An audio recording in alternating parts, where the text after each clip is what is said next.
Harvest tayo ng ating plants. Bunga. May dala-dala akong basket. Sili lang naman yung anin ko. Tingnan natin, guys.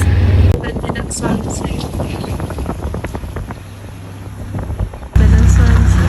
Hindi ko naabutan. Mga halaman ko. Ayan. Gabi na dito.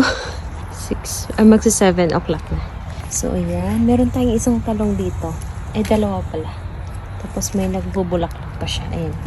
Pineapple. Yung mga kamatis natin. And of course, ang ating onion leeks. Papaya. Ang laki ng papaya. And sili. Yung sili natin, ayan. I-harvest ko na rin yung iba. And ayan.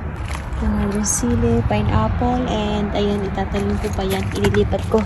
And ito yung sinasabi ko. Ang dami niya. Astig. Ayan, diba? Pwede na ba itong i-harvest? Or antayin ko na lang kayo sabay-sabay. Ayun o. Or ito, pwede na siguro to. Green. Tapos meron pa dito. Papaya ulit.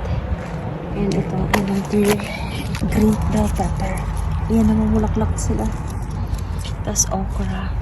And another papaya. Guys, hindi ko alam kung pipitasin ko na siya.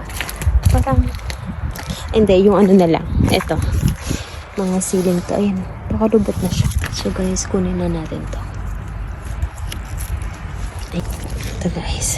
Merong isang na-harvest. Thank you Lord. And green pa yung iba. Pero kukuha ko ng may mahaba dito. Ano? Mahaba. Lagyan natin dito. Meron pa dito nagtatago. Siling green. Hindi ko man kailangan pa. Tapos gusto kong pitasin eh. Pwede na ba ito? Isa. Sige, try natin. Pitasin. Green bell pepper. Ayun. Wow. Yay. Thank you Lord.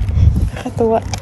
Wala kaming cherry tomato ngayon kasi wala kaming makita pa na magandang punla. Yan. Ang dami yan. Oo, nagtatago dito. Tuwa ko dito. Yung pagganso. Ayan. Kita nyo yan. Hey. Ito ang naanin natin. Yung talong kaya, pwede na rin. Yung talong ko. Pwede na ba ito guys? Hindi ko alam. Pero bakit ganito yung tsura niya? Sige, kunin ko na rin to. Guys, ito na. Nakuha na natin. O, diba? May na-harvest ako. Akala ko ang dami ko na-harvest eh. Pero, of course, masaya ako dito sa na-harvest ko. Ayan. 2 sili, talong, at bell pepper.